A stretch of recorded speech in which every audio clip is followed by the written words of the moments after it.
The Carousel, written by Liz Rosenberg, illustrated by Jim LaMarche. The time my sister and I saw the horses, it was gray sky twilight, but warm because there had been February thaw that day. She picked me up after her band practice, and I teased her to stop at the park, even though we had things to do, homework and getting supper ready for my father. So we turned right instead of left, and walked into the park through a ring of old oak trees. It began to drizzle, raining lightly on the swings and the slides, and I thought my sister would head for home. Instead, she took my hand in one hand and swung her flute case in the other. "The horses are asleep," she said in a whisper. I smiled because that was something our mother used to say, that the carousel horses slept all winter and woke in spring. But ours had been broken a long time. We heard the raindrops striking the metal slides. The canvas over the carousel pavilion flapped in the wind. And then we heard a strange sound, a long, whinnying noise. We hurried closer to the carousel and pulled the heavy white canvas aside.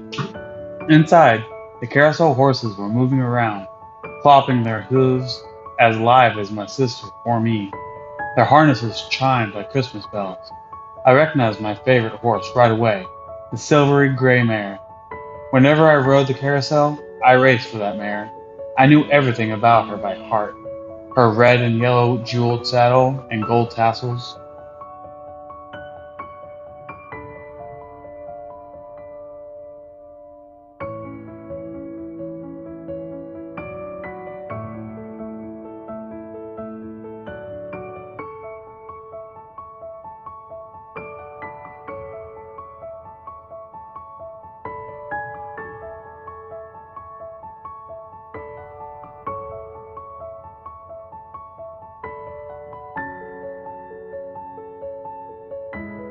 I jumped on her back the way I'd 100 times before. "Wait!" my sister called to me, but we were off. My sister climbed on a black and white striped zebra and rode after us. The mare broke into a run as soon as she reached the air. We circled the band shell and raced between the swings. Higher and higher we flew, faster and a little more reckless. "Don't you dare go near that swimming pool," my sister yelled. The others galloped close behind. They threw back their heads and snorted white clouds of breath. The big white Lusitaneers leapt back and forth over the empty swimming pool, their backs gleaming like snowy mountains. All of the horses ran harder and wilder. One stallion kicked over a park bench, knocking it backwards to the ground. Another sent a trash can spinning dizzily through the air. "They're wild because they are broken," my sister said, and we both watched for a minute. "Maybe Mom's toolkit?" I asked. Our mother had been someone who could fix anything, from leaky faucets to broken porch lights and banisters. Sometimes she'd take apart the washing machine or toaster just for fun, put it back together while I played on the floor next to her. Mom's red toolbox was still kept out in the garage, along with her bicycle and some of her old clothes. "I'll go," I said quickly. "We'll all go," my sister said. It was raining harder. The horses ran separately now, cantering down the side streets to our house, a few blocks away. I sprinted to the back of the garage and found the toolbox. It was covered with dust, but the tools inside were still shining. "Take good care of your tools," my mother had said, "and they'll take good care of you." Lightning flashed close by. A few of the horses reared up, panicky, ready to bolt. "Hurry!" my sister said. "Hurry!" We raced back to the park, plunging through the puddles. Thunder rumbled all around us. Inside the pavilion, I worked till I had the carousel machinery laid out in pieces, like the inside of a clock. My hands were clumsy because I hadn't handled any of those tools in a long time. The wrench, the screwdriver, needle-nose pliers. I held a flashlight the size of a pen and shone it carefully in every piece. At last, I found something small and silver, a bolt that had fallen into the machinery. I worked it loose and held it up in the air. It'll work now. But the horses had gone mad.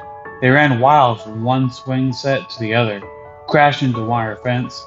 Two spotted ponies began to fight over a paper bag filled with leftover lunch food, slashing at each other through the air. My sister sat tall and straight on the zebra, holding her fruit cakes. She was watching the horses the same way she sometimes watched me.